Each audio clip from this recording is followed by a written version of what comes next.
Winter was never meant to make you sick.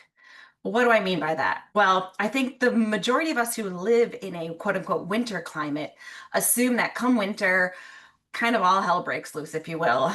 We're going to get sick, we're going to gain weight, we're going to be exhausted all the time, or we're just going to feel miserable.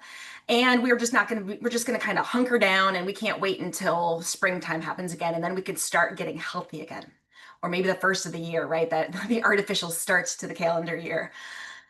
That's not how winter is meant to be. And in fact, I think a vast majority of us are doing winter wrong.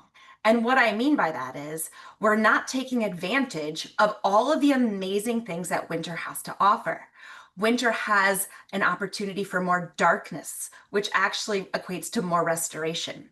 Winter has the opportunity to change the foods that we put into our body based more on what's available seasonally and locally. And this can have massive ramifications in terms of improving things like our mitochondrial function and metabolism.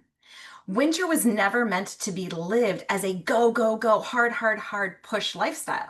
And so these days, simply because we can, we maintain the exact same schedule, we maintain the exact same demands as we would in the summer. Yet, what if the benefit of winter was asking for something different? Now, I know we can't truly hibernate, right? But we can actually learn something from animals that do hibernate. Number one, animals that hibernate, they actually get very, or at least mildly, insulin resistant in the fall. Why do they do that? Well, they get that way because as being insulin resistant, it means that they're not burning sugars as effectively. And so those sugars actually become body fat. Hibernating animals need body fat simply because if they're not out hunting and finding food in the winter, they're just hunkered down resting, they have to be able to use their own fat reserves as a fuel source while they're in hibernation. But did you know that we also get mildly insulin resistant in the fall? As soon as the brain starts to sense a shortening of the days, we actually have a propensity to put on a little bit of body fat, which would have been evolutionarily a very beneficial thing. It's my body's way of intelligently knowing that there's the potential for scarcity coming up in the next couple of months, as the days likely are getting shorter and colder and darker. And therefore, I should prepare by having a little bit extra body fat. I'll see things on people's labs like thyroid markers becoming more hypothyroid. So TSH, for example, going up. I'll see even a transient drop in certain vitamin D markers. And all of these things are just chemical signatures or innate adaptations that the body uses to signal to my body and my brain that scarcity is approaching. But what happens with modern winter and modern humans is that we never allow for scarcity. We never take advantage of the darkness and a period of potential restoration like these hibernating creatures do. Because they can hibernate and they take advantage of it, they don't wake up in the spring still insulin resistant.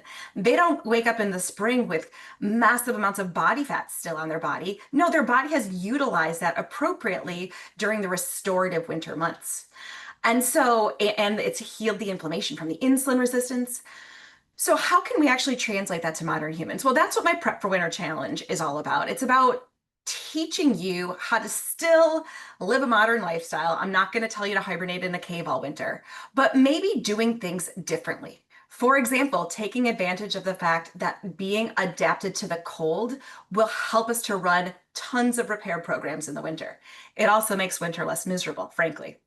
If we can take advantage of the darkness, that allows us to make way more melatonin, which again allows us to not only fall asleep, but run key restoration and repair programs when we are asleep.